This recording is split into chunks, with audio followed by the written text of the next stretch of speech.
Hello students, my name is Navleen Kaur. Welcome to my channel Level Up with Dr. Navleen. Today the topic which I am going to cover is accounting concepts and conventions. So let's move forward. What are accounting concepts? Accounting concept defines the assumptions on the basis of which financial statements of a business entity are prepared. Now, accounting concepts are certain assumptions. What are certain assumptions? Certain assumptions are the prerequisites. There are certain prerequisites that are required before you prepare accounts. So, these are the assumptions and conditions which form the basis upon which accounting is based. So, the entire accounting, it is based on accounting concepts. There are certain prerequisites that you always have to follow before you make accounts.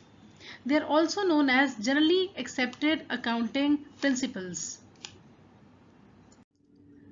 Now students, in this slide you can see various accounting concepts that we are going to study. So the first one is business entity concept, then money measurement concept, moving forward to going concern concept, then accounting period concept, cost concept, dual aspect concept, matching concept, realization concept, and accrual concept. Now the first concept that we are going to study here is business entity concept. Business entity concept means that business and businessman, they are two separate entities. This concept assumes that for accounting purposes, the business enterprise and its owners are two separate independent entities. Never mix the accounts of a business with the accounts of a businessman. Businessman is separate, he will have his own personal account, whereas his business account would be separate. Now let us assume that a businessman has purchased a car for the purpose of business. If the car is purchased for the purpose of business, that would be shown in his business account and not in his personal account. Thus, the business and personal transactions of its owner are separate. For example, when the owner invests money in the business, it is recorded as liability for the business. And you should know here this thing, that though the money is invested by businessman himself, but still it is a liability of a business, that is, it is the obligation of a business to return back money to the businessman. Similarly, when the owner takes away from the business cash or goods for his personal use, they are not treated as business expenses, whereas they are treated as drawings. So students, always remember this thing. Business entity concept means that business and businessman, they are two separate entities. Don't mix the accounts of the business with the accounts of the businessman. Now the next concept which we are going to do is money measurement concept. As per this concept, in accounting, everything is recorded in terms of money. Events or transactions which cannot be expressed in terms of money are not recorded in the books of accounts, even if they are very important or useful for the business. For example, the sale of goods worth rupees 2 lakh, rent paid rupees 10,000, they are expressed in terms of money and so they are recorded in the books of accounts. But the transactions which cannot be expressed in monetary terms, they are not recorded in the books of accounts. Now, non-monetary transactions can be a death of an executive. It can be the resignation of a manager. There might be the strike in an organization. The employees might be very sincere. They might be very loyal. But all these things, they are not recorded in the books of accounts because these cannot be measured in terms of money, although they do affect the profits and losses of the business concern. So always remember that whenever you are preparing accounts, in that case, all those transactions are recorded which are expressed in terms of money, and the transactions which are not expressed in terms of money, they are not recorded in accounts. Now moving forward to the next concept, that is going concern concept. This concept states that a business firm will continue to carry on its activities for an indefinite period of time. Whenever you are starting a business, you always have to start a business keeping this thing in mind, that your business will continue for indefinite period of time. Going concern concept means members may come, members may go, but the business will remain forever. It means that every business entity has continuity of life. Thus, it will not be dissolved in the near future. Now, this is a very important assumption of accounting, as it provides a basis for showing the value of assets in the balance sheet.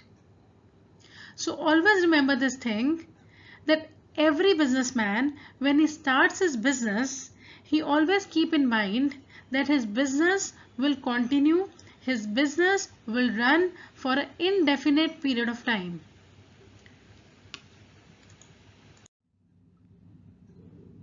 Now, what is accounting period concept? Accounting period concept states that a business should report their financial statements appropriate to a specific time period. Now, accounting period, it can be a financial year, that is from 1st April to 31st March, or it can be a calendar year, that is from 1st January to 31st December. Thus, this concept requires that a balance sheet and profit and loss account should be prepared at regular intervals. This is necessary for different purposes like calculation of profit, ascertaining financial position, tax computation, etc. So whenever you are preparing accounts, always follow an accounting period, that is very much required. Now, what is cost concept? The cost concept of accounting states that all the acquisitions of items should be recorded and retained in the books at cost. So whenever you're preparing the books of accounts, all the transactions, all the acquisitions, the items that you have purchased, they need to be recorded at their cost price. It states that all assets are recorded in the books of accounts at their purchase price, and that purchase price also include the cost of transportation and installation. So you have two prices, one is cost price, one is market price. In accounts, you have to make sure that you are recording the transactions at the cost price. Fixed assets like building, plant and machinery, furniture, etc. are recorded in the books of accounts at a price paid for them. Price paid for them means the cost price. Now the next concept is dual aspect concept. According to the dual aspect concept, each business transaction has a dual or a two-way effect. Dual or a two-way. Right? Two-way effect means that every debit has a credit. Talk of any particular transaction, it will always affect two accounts. Let us take an example, furniture purchased for cash. The entry would be furniture account debit to cash account. So two accounts are affected. One is a furniture account and the second account which is affected is a cash account. So you talk of any transaction in a particular business, it will always affect two accounts. This dual aspect is a foundation, or it is the basic principle of accounting. So it means that both the aspects of the transaction, it should be recorded in the books of accounts. The duality concept is commonly expressed in terms of fundamental accounting equation, and that equation is assets is equal to liabilities plus capital. So again I repeat, what is dual aspect concept? It means that every transaction which takes place in a particular business is recorded in accounts at two places because it affects two accounts. Matching concept. The matching concept is an accounting practice whereby firms recognize revenues and the related expenses in the same accounting period. Now here I want to focus upon one thing, that the matching concept states that the revenues and the expenses incurred to earn the revenues must belong to the same accounting period. See it again. Matching concept states that the revenue and the expenses incurred to earn the revenues must belong to the same accounting period. So once the revenue is realized, the next step is to allocate it to the relevant accounting period. Now I'm going to explain you this matching concept with the help of an example. Now you have been recruited to be an accountant. You are an accountant for an event management company. And the next event is in London on April 20th, 2020. Now in that event, there are tons of costs that must be paid in the month preceding April that will really occur in 2019. That is the prior accounting period. Now if you as an accountant post all the expenses such as airline tickets, hotel deposits, security, buses, stagehand, equipment technicians, advertising, to name a few, in 2019, but none of the income, then it will look like the event is doing much worse than it really is. Then in 2020, when the event has more of the income and fewer expenses because they were already closed out in 2019, then it will appear to be doing much better financially than it actually is. So, the matching principle ensures that these types of misleading accounting principles do not happen. Now, in this case, prior to closing out the books of 2019, you will have to estimate the total revenue that the event will earn for April 2020 show, so that both the same percentage of expenses and income from the event are reflected within the same period. Again, I repeat, within the same period. So matching concept says that match the expenses with the revenues within the same time period. Neither the revenues nor the related expenses will be recorded in 2019. Focus here, neither the revenue nor the related expenses will be recorded in 2019, but both will be matched in the period the event takes place. In this case, it is April month of 2020. In this way, the revenue earned is linked to the related expenses. So matching concept states that always link the revenue earned with the related expenses in the same accounting period. Now very quickly, we'll study the significance of the matching concept. Number one, it guides how the expenses should be matched with the revenues for determining exact profit or loss for a particular period. And number two, it is very helpful for the investors or shareholders to know the exact amount of profit or loss of the business. Now we'll move to the next concept, that is realization concept. Now this concept states that revenue from any business transaction should be included in the accounting records only when it is realized. Now what do you mean by only when it is realized? Let us say you have got an order. Getting an order doesn't mean that you are going to show that in the books of accounts. You will show it in the books of accounts only when the order is delivered and you have earned cash against that particular order. That is when the revenue is actually realized. Example, a jeweler received an order to supply gold ornaments worth rupees 5 lakh. They supplied ornaments worth rupees 2 lakh up to the year ending 31st December 2019. And the rest of the ornaments were supplied in April 2020. The revenue for the year 2019 for a jeweler is rupees 2 lakh. Mere getting an order is not considered as revenue until the goods have been delivered. So, realization concept states that revenue should be realized before it is shown in the books of accounts. Accrual concept.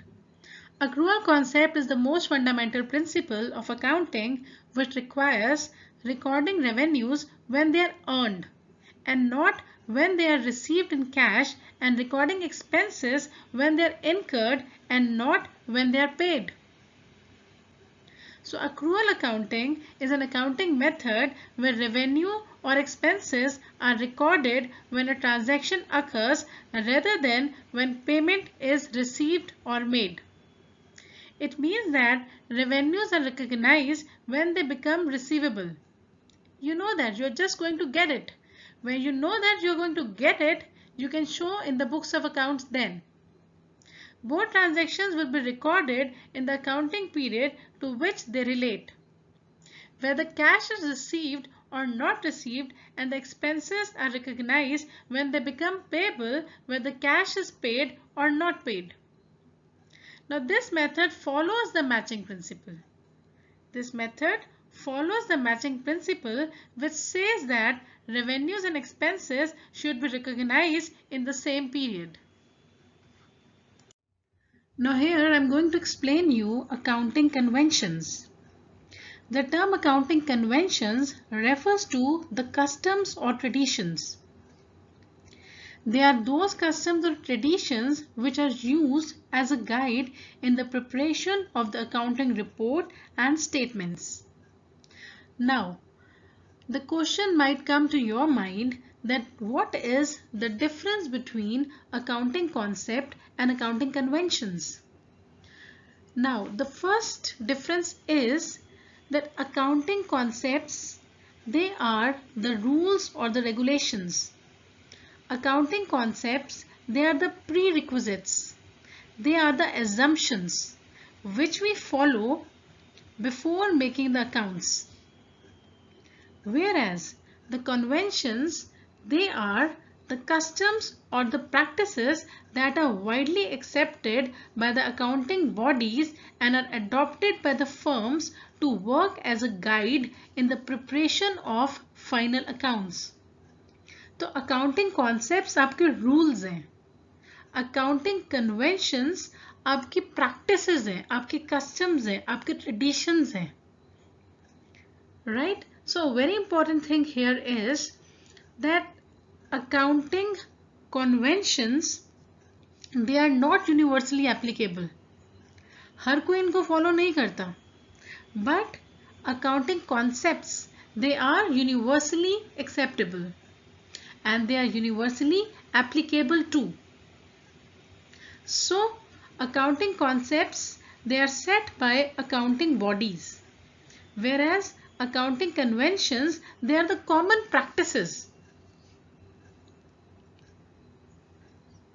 Biasness is not possible in case of accounting concepts, but may be possible in case of accounting conventions. क्यों? क्योंकि accounting conventions तो सिर्फ आपके customs हैं, आपके traditions हैं, जो सालों साल तक चलते आ रहे हैं और आप उनको आगे follow कर रहे हो. The things would be more clear to you once we study all the conventions. So let's move forward. Now there are 4 accounting conventions. The first one is the convention of consistency, then the convention of full disclosure, third is the convention of materiality, and the fourth is convention of conservatism. Now, what is convention of consistency? This convention states that while preparing the books of accounts, you should be consistent. The same accounting principles should be used for preparing financial statements year after year. A meaningful conclusion can be drawn from financial statements of the same enterprise when there is comparison between them over a period of time. For example, if you have decided to use a diminishing balance of charging depreciation, then use that diminishing balance method year after year. Now, this is possible only when accounting policies and practices followed by the enterprise they are uniform. Accounting policies and practices should be consistent over a period of time. If different accounting procedures and practices are used for preparing financial statements of different years, then the results will not be comparable. So you have to be very consistent while adopting any method. Now, for example, if a company follows same method of depreciation year after year, it is due to consistency principle. If the change in the method of charging depreciation is made, let us say from diminishing balance method to straight line method, or if a change is made in method of allocating overhead expenses to different products, the change should always be shown in a footnote. And what is the extent of the change should be mentioned. Remember this thing. Consistency principle doesn't say that don't change. You can change for betterment. But decide in advance a method or a policy and try to follow it year after year. In that case, your own accounts would be easily comparable. The next convention is the convention of full disclosure. Now, this convention implies that accounts should be prepared in such a way that all material information is clearly disclosed to the readers. Now, there should be full disclosure. It means that there should be full, fair, and adequate disclosure of accounting information. For example, a change in the method of valuing stock, change in the method of charging depreciation, new arrangement with certain groups such as employee profit sharing scheme, pension plan, etc. are some of the items which must be disclosed in the financial statements.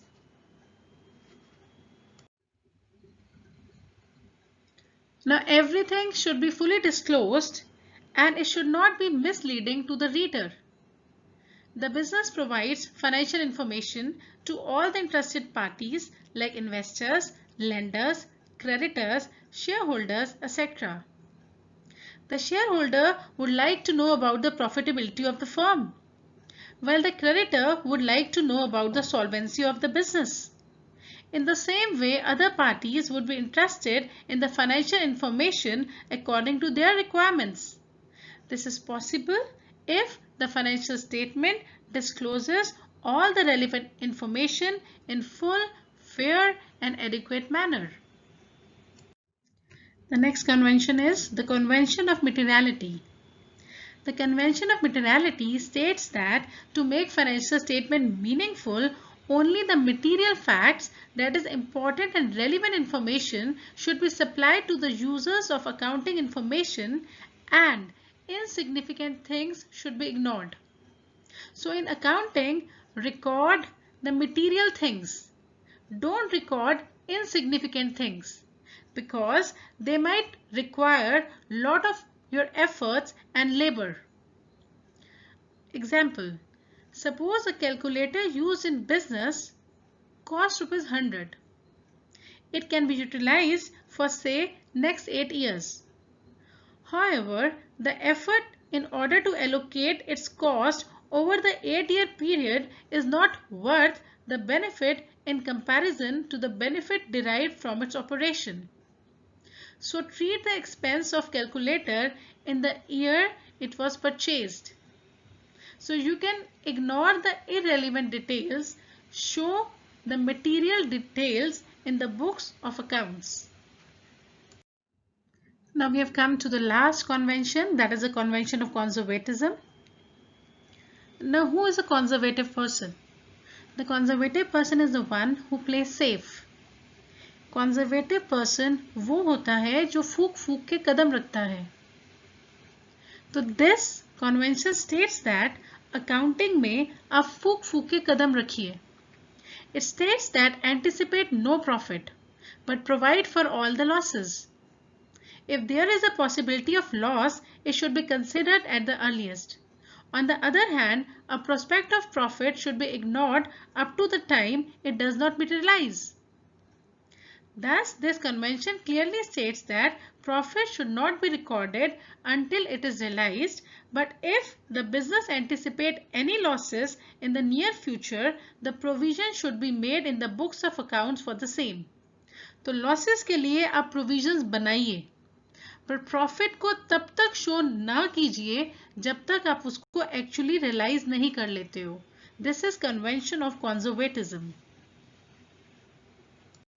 Now it is because of convention of conservatism you value closing stock at cost or market price, whichever is lower. Because of convention of conservatism you create a provision for doubtful debt, provision for discount on debtors. You write off intangible assets like goodwill, patents, etc. So, the convention of conservatism, it is a very useful tool in the situation of uncertainty and doubts. With this, we complete accounting concepts and conventions. This is Dr. Navleen Kaur signing off. Have a wonderful day ahead. Bye-bye.